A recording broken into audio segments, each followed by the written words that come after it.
পাকা চুল তোলা যাবে কি না? মেয়েরা হিজাবের উপর সিজদা করলে তা হয় না, এ বিষয়ে আমাকে একটু জানালে উপকৃত হতাম। নামাজ পড়ার মধ্যে হাত দিয়ে মাথা চুলকায় বা যে কোনো জায়গায় হাত দেয়, সেটা করলে কি নামাজ হবে? বেসিং এর উপরে পা তুলে উজু করা যাবে কিনা? নামাজের বিছানা পা দিয়ে ঠিক করা যাবে কিনা? বিছানা যায় নামাজ বিছিয়ে নামাজ পড়া যাবে কিনা? গর্ভের বাচ্চা নষ্ট হলে কতদিন পর নামাজ পড়া যাবে? দেনমোহর আদায় করার আগে স্ত্রী মারা গেলে দেনমোহর কিভাবে আদায় করব? সংসার বাঁচানোর জন্য এবং মায়ের সম্মান রক্ষার জন্য স্বামীর কাছে মিথ্যা কথা বলা যাবে কিনা? বাসায় সালাত আদায় করার সময় আমার পোষা বিড়াল সামনে এসে বসে থাকে, এতে সালাত হবে কিনা? হায়েজ অবস্থায় কি রাতে সিজদা করা যাবে? আর এই অবস্থায় কি কি আমল করা যায়? আমি বাইরে থাকি, আমি যদি আমার বইয়ের গোপন ছবি মোবাইলে রেখে পরে দেখি, আমার কি গুনাহ হবে?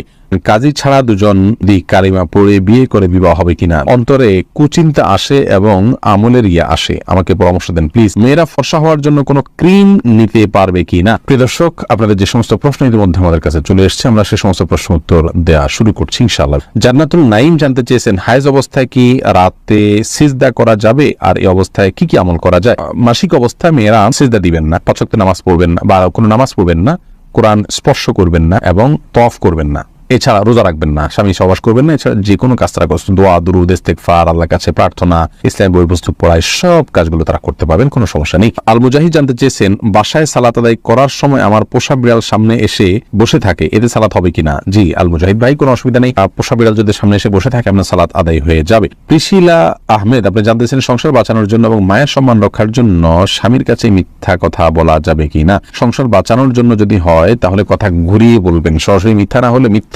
কথাটাকেই এমন ভাবে বলবেন যে সত্যি মিথ্যা দুটি সম্ভাবনা আছে, একটু ঘুরিয়ে বলবেন, তাহলে সেটি জায়েজ হবে, কোনো অসুবিধা নেই। আর তাছাড়া স্বামী স্ত্রী একে অন্যের সাথে মিথ্যা কথা বলতে পারে তাদের প্রশংসামূলক বা সংসার রক্ষার জন্য যদি একান্ত বাধ্য হন, তবে আবারও বলছি ঘুরিয়ে বলবেন, সরাসরি মিথ্যা নয়।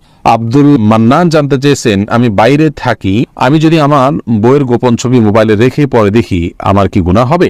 না ভাই, আপনার স্ত্রীর একান্তের বা আপনার একান্ত মুহূর্তের ছবি বা যে কোনো ধরনের ছবি ভিডিও আপনার কাছে থাকলে সেটা আপনি দেখতে পারেন গোপনে, কোনো অসুবিধা নেই, এতে আপনার কোনো গুনাহ হবে না। তবে মনে রাখতে হবে যে এতে তার প্রাইভেসি যাতে লঙ্ঘন না হয়, অর্থাৎ অন্য কারোর নাগালে যেন এটি চলে না যায়, সেজন্য প্রোফাইল লক দিয়ে বা বিভিন্নভাবে সেটিকে আপনার নিরাপদে সংরক্ষণ করতে হবে, আপনি দেখতে পারেন, কোনো অসুবিধা নেই। এরপরে এমডি আমিরুল ইসলাম জানতে চেয়েছেন, কাজী ছাড়া দুজন যদি কালিমা পড়ে বিয়ে করে বিবাহ হবে কিনা? দুজন যদি একজন প্রস্তাব করেন আর একজন প্রস্তাব গ্রহণ করেন এবং দুজন সাক্ষী উপস্থিত থাকে, মহানা নির্ধারণ করা থাকে, অভিভাবকদের সম্মতি থাকে, কোনো অসুবিধা নেই, বিয়ে হয়ে যাবে। যদিও ছেলেদের, প্রাপ্তবয়স্ক ছেলের জন্য অভিভাবকের সম্মতি কারোর মধ্যে শর্ত নয়, প্রাপ্তবয়স্ক মেয়েদের ব্যাপারে অভিভাবকের সম্মতিকে শর্ত করেছেন অনেক উলামা ইকরাম, যদি ইমাম আবু হানিফার মাযহাব অনুযায়ী সেই শর্ত নয়। তো বিবাহের মৌলিক শর্ত হলো তাদের উভয়ের প্রস্তাব এবং সম্মতি, দুজন সাক্ষী শুনবেন, পুরুষ সাক্ষী শুনবেন এবং মহানা নির্ধারণ করবেন, সেগুলো থাকলে বিয়ে হয়ে যাবে। কাজী এটা বিয়ের জন্য আবশ্যক নয়, কাজী ছাড়াও বিয়ে হতে পারে। আব্দুল্লাহ আল মামুন জানতে চেয়েছেন, অন্তরে কুচিন্তা আসে এবং আমলের ইয়া আসে, আমাকে পরামর্শ দেন প্লিজ। কুচিন্তা এবং খারাপ চিন্তা ভাবনা এগুলো দূর করার জন্য বেশ কয়েকটি ভিডিও আমাদের আছে, সেগুলো দেখে নেবেন ইনশাআল্লাহ।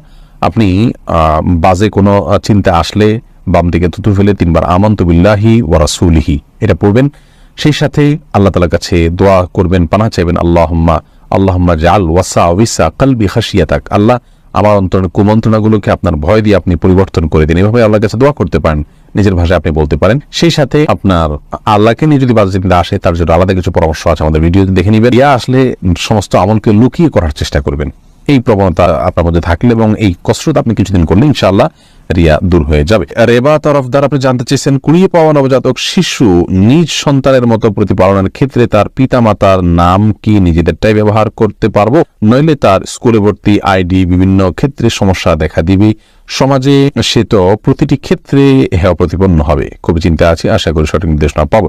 বোন রাবেয়া যদি কুড়িয়ে পাওয়া হয় এবং তার বাবা মাকে কোনোভাবেই খুঁজে বের করা না হয়, আজকাল ডিএনএ বিভিন্ন ভাবে হয়তো খুঁজে পাওয়ার স্কোপ থাকতে পারে, যদি থাকে তাহলে সে চেষ্টা করতে হবে। যদি কোনোভাবে তার বাবা মা খুঁজে পাওয়া না যায়, তাহলে সেক্ষেত্রে আপনার ওই শিশুকে যারা লালন পালন করছেন তার জীবনের তার লাইফ যাতে সহজভাবে চলতে পারে সেটার সুবিধার্থে তাদের বাবা ঘরে তাদের নাম তারা উল্লেখ করতে পারেন, অসুবিধা নেই। লালন পালনকারী ব্যক্তিকে বাবা মার ঘরে নাম উল্লেখ করলেও প্রকৃত ঘটনাকে তারা লুকানোর চেষ্টা করবেন না, সেটি যেন সবাই জানে, সন্তান জানে যে তার বাবা মা ভিন্ন কেউ, বাকি তার সুবিধার দিকে লক্ষ্য করে রূপক অর্থে নিজেদেরকে বাবা মা হিসেবে পেশ করতে পারেন। অথবা আপনি নামাজ আছেন বুঝতে না পারে, এরকম যদি হয় তাহলে এটাকে আমলে কাসির বলা হয়, এরকম আমলে কাসির নামাজ হবে না।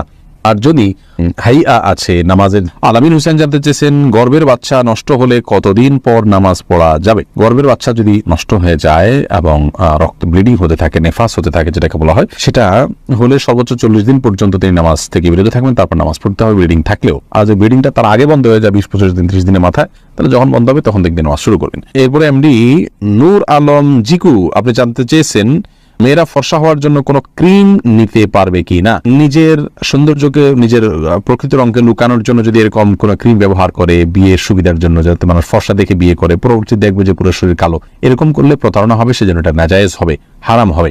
আর এমনিতে নিজের রূপচর্চার অংশ হিসাবে যদি তিনি করেন, এখানে কাউকে প্রতারণা করার কোনো স্কোপই নেই। ধরুন বিয়ে হয়ে গেছে কথার কথা, অথবা বিয়ের এখনো আলোচনাই নেই, তো এই জায়গা থেকে জাস্ট নিজেকে সুন্দর হিসাবে প্রকাশ করার জন্য করছেন, তাহলে সেক্ষেত্রে এটা করতে পারেন। আর যদি এখানে ব্যাপক পরিবর্তন হয়, অর্থাৎ গোটার রংটাই টোটাল চেঞ্জ হয়ে যায়, তাহলে সেটা জায়েজ নাই, কারণ লা তাবদিলা লিখালকিল্লাহ, আল্লাহর সৃষ্টিতে পরিবর্তন করা জায়েজ নাই। আলেয়া খানম জানতে চেয়েছেন বিছানা জায়নামাজ বিছিয়ে নামাজ পড়া যাবে কিনা। বিছানা জায়নামাজ বিছিয়ে নামাজ পড়া যাবে, কোনো অসুবিধা নেই। যারা জানতে চেয়েছেন বেসিং এর উপরে পা তুলে উজু করা যাবে কিনা, হ্যাঁ বোন, বেসিং এর উপরে পা তুলে আপনি উজু করতে পারেন, কোনো অসুবিধা নেই, যদি আপনি পড়ে যাওয়ার রিস্ক না থাকে বা নিচে পানি পড়ে অন্যদের পরিবেশ নষ্ট না হয় বা সেটা মুছে দিয়ে আপনি করতে পারেন, তাহলে করতে পারেন, কোনো অসুবিধা নেই। তবে পাবলিক প্লেসে এরকমটি না করা উচিত যদি বিকল্প কোনো ব্যবস্থা থাকে, কারণ সেটি দৃষ্টিকটু এবং অনেক সময় সতর লঙ্ঘন হতে পারে বা দেখতে খারাপ দেখা যেতে পারে, অন্য অধিকার ব্যাপারটা সেখানে থাকে, তো সেজন্য এমনটি না করা উচিত পাবলিক প্লেসে। তাসলিমা আক্তার জানতেছেন নামাজের বিছানা পা দিয়ে ঠিক করা যাবে কি না। নামাজের বিছানা পা দিয়ে ঠিক করতে কোনো অসুবিধা নেই। তাহিদুল ইসলাম পলাশ জানতে চেয়েছেন নামাজ পড়ার মধ্যে হাত দিয়ে মাথা চুলকায় বা যে কোনো জায়গায় হাত দেয়, সেটা করলে কি নামাজ হবে? হালকা যদি চুলকায় নামাজ হয়ে যাবে, কোনো অসুবিধা নেই, বা হালকা একটু হাত দিলে সমস্যা নেই। কিন্তু এত বেশি চুলকালো, ধরুন 2 হাত ছেড়ে দিয়ে আপনি খুব আরামসে এমনভাবে চুলকালেন যে একজন সাধারণ মানুষ বাহির থেকে আপনাকে দেখে আপনি কি নামাজে আছেন কিনা সেটা নিয়ে তার সন্দেহ হয়।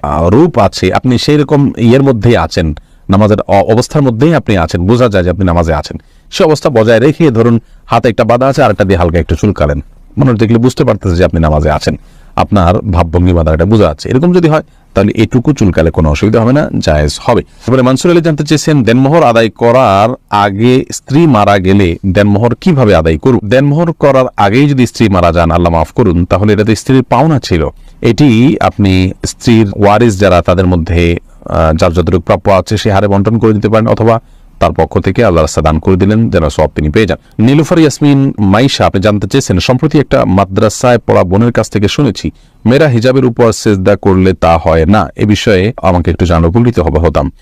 বোন, এটি ভুল কথা। যদি কেউ বলে থাকেন যে হিজাবের উপর সেজদা করলে সেজদা হবে না, কপালের উপরে হিজাব থাকলে সেখানে সেজদা করলে সেজদা আদায় হবে, কোনো অসুবিধা নেই, কোথাও নিষেধ নেই করা দিয়েছে যে কপালের উপরে কাপড় থাকলে সেজদা হবে না। তবে মুখমণ্ডল ঢেকে সেজদা করা উচিত নয় সাধারণ অবস্থায়, যেখানে অন্য কোনো পরপুরুষ নেই সেখানে আপনি মুখমণ্ডল না ঢেকে ওটা খুলে সেজদা করতে হবে।